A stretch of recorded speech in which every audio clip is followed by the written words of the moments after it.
So I've always loved American football. My favorite team is the Giants, and we finally got some wins this season. And the XFL and the USFL are coming back here in the spring. And I've always loved the kicking aspect of football. Obviously, as a Giants fan, my favorite kickers were Jay Feely and Lawrence Tynes. And I loved Jeff Feagles as a punter. And I would practice in my backyard when we had a giant pine tree with the pine cones. And I just practice punting them right over the fence. And I've loved football. But I haven't been kicking in a long time. I've played lots of soccer, and I got thinking, let me go out and just try kicking by myself, kicking field goals, punting the ball. And especially, Pat McAfee is one of my bigger inspirations to just get out and do it by myself.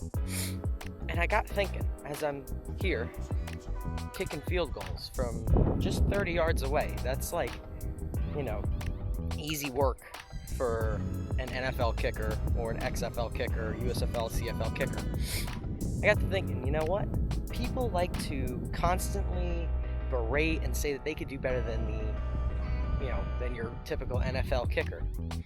Like, how do you miss that? I can make that.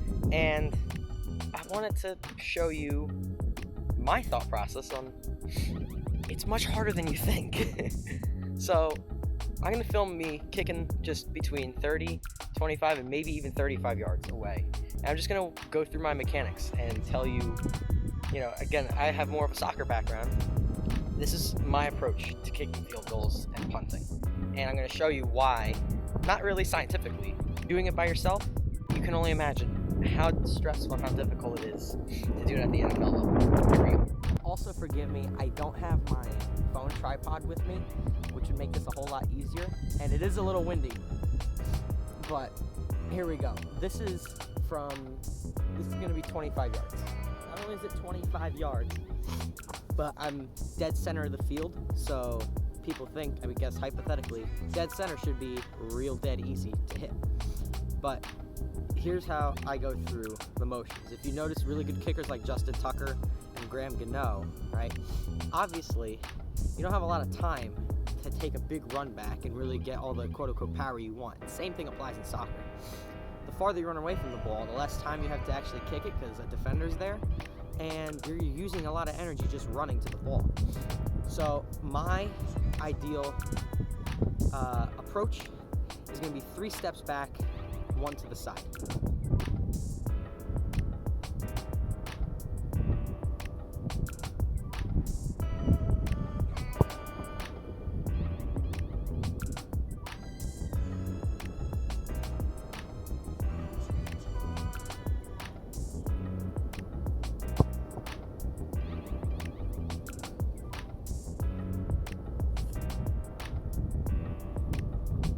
In all fairness, I have warmed up for, 20 minutes, and that was pretty easy, but it took a little bit of trial and error to get it just like that, and I'm not gonna lie, those were actually perfect.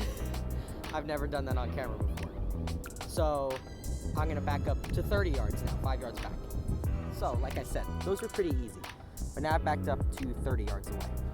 And I was struggling with this for quite a bit until I finally got my rhythm down. Now, one other thing I will say, I am taking my time to set up the ball on the tee. You're not obviously going to have time to do that, but I'm just thinking about, like, if the average person just came out here and said, I could kick a field goal better than Justin Tucker, I want to just see them come out and try it with no pressure.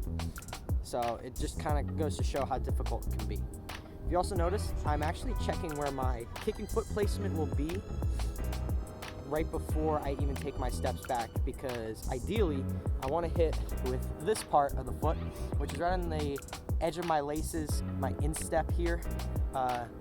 In soccer, I love to use it for knuckleballs and just for ripping it hard because it's the hardest bone in your foot.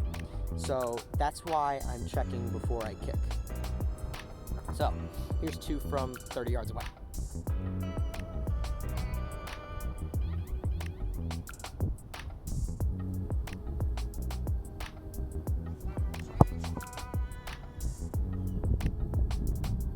Was short.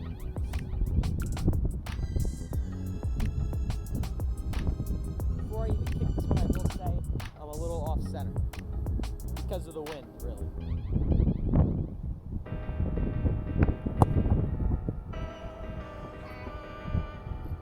And you see it kind of swerved because of the wind there.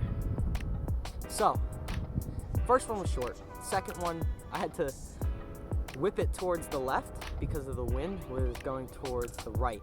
So, I mean, people sometimes don't even factor that into a kick, and it is very, very important. Now I'm gonna try 2 more from 35 yards away. So I'm just gonna move 5 more yards back, and then I think I'm gonna call it a day with kicking. And maybe I'll do punting in a separate video. So here's 35 yards. All right, 35 yards away. This is the 25-yard line. Just remember that. So here we go, 2, and that's it. I'm also just delaying for the wind here. I also centered the ball.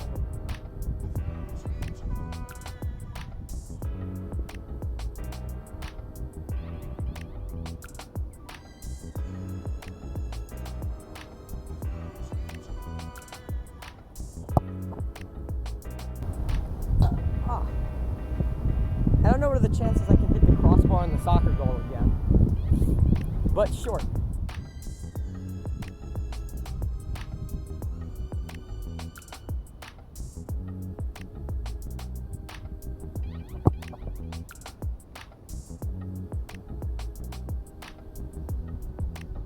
That had the distance, but it was wide right. I'm gonna blame the wind a little bit on that one, but I should have known to start hooking it left a little bit. Of course, just as the sun comes back out, I want to record, because maybe that's a good sign. I'm gonna try 2 more, just because I want to go out on a high note here. So here's 2 more 35-yarders.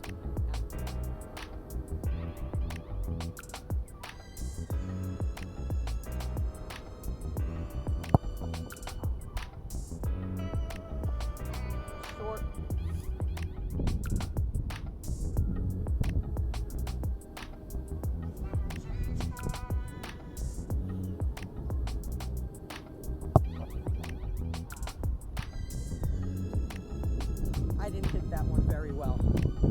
That hit more towards my toes. My ankle actually kind of hurts from that one. So, maybe another YouTube video you'll see me hit 35 yards. Maybe I'll document this. I don't know. We'll see. You gotta also realize that kickers are in tip-top physical condition. Like, their legs, knees, feet, basically everything, honestly. You can't do one without the other. They are in great condition. Don't sleep on the kickers. Everyone messes up. Tom Brady throws interceptions. Messi doesn't make his penalty kicks 100% of the time. No one's perfect. It's impossible. Unless you have one career kick and it goes through and then you retire. But I haven't seen anyone do that. So just remember they're in tip-top shape just as well.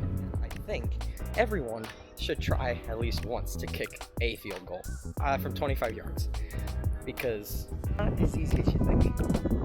So those are my conclusions. I'm gonna wrap up this video. Hope you enjoyed. This is another style of video I want to do here on my channel, and hope you enjoyed it. So like, subscribe, comment, and share if you care. My name is Leo. This is the life of Leo, and we'll see you